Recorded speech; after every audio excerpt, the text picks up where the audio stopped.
দীর্ঘদিন ধরে রূপালী পর্দা থেকে হঠাৎ করে উধাও হয়ে গেছেন টলিউডের পরিচিত মুখ এনা সাহা। একসময় যিনি ছিলেন আলোচনার কেন্দ্রবিন্দুতে, তিনি এখন যেন বেছে নিয়েছেন নীরবতা।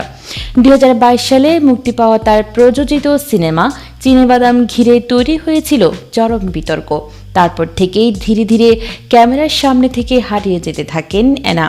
প্রশ্ন উঠছে, জনপ্রিয়তার শীর্ষে থেকেও কেন নিজেকে গুটিয়ে নিলেন এই অভিনেত্রী?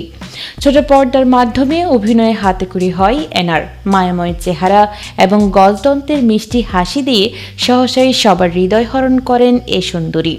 বেশ কিছু হিট ধারাবাহিক এবং সিনেমার অভিজ্ঞতা রয়েছে তার ঝুলিতে, কিন্তু তারপরে কেন অভিনয় থেকে দূরে এনা? তার প্রযোজনা সংস্থার কাজই বা এগুলো কতদূর? এ বিষয়ে ভারতীয় গণমাধ্যমের এক সাক্ষাৎকারে এনা বলেন, নিজের প্রোডাকশনে একটু মন দিয়েছি। আগে যে ভুলগুলো করেছিলাম সেগুলো শুধরে নিতে চাই। আগে শুধু অভিনেত্রী ছিলাম, এখন দায়িত্ব আরও বেড়েছে, তাই নিজেকে আরও ঘষে মেজে নিতে চাই। তিনি আরও বলেন, আগের সিনেমায় অভিনেত্রী হিসেবে খুব একটা প্রশংসিত হয়নি, বরং প্রযোজক হিসেবে সবাই আমার বেশি সুখ্যাতি করেছিলেন। টালিপাড়ার অনেকেই নিজের ব্যবসা সামলে অভিনয় চালিয়ে যাচ্ছেন দিব্যি, কিন্তু এনার ক্ষেত্রে তা দেখা যাচ্ছে না। সবাই সিনেমা ওয়েব সিরিজ নিয়ে ব্যস্ত থাকলেও এনা দিক থেকে রয়েছেন পিছিয়ে। এ বিষয়ে তিনি বলেন, কম সুযোগ আসছে তাই কম কাজ করছি, তবে এবার কেন কম কাজের অফার আসছে আমার কাছে তা অন্যরা বলতে পারবে। যদি কেউ আমাকে অপছন্দ করেন তাহলে কেন নেবে কাজে?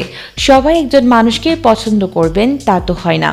এই অভিনেত্রী আরও বলেন, মেনে নিয়েছি এটা, আমি সবার পছন্দের মানুষ হয়ে উঠতে পারবো না। বর্তমানে এরা ব্যস্ত রয়েছেন ডাক্তার কাকু সিনেমা নিয়ে।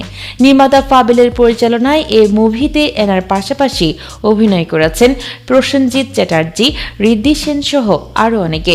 সবকিছু ঠিকঠাক থাকলে চলতি বছরই বড় পর্দায় চলচ্চিত্রটি মুক্তির পরিকল্পনা করছেন এনা সাহা।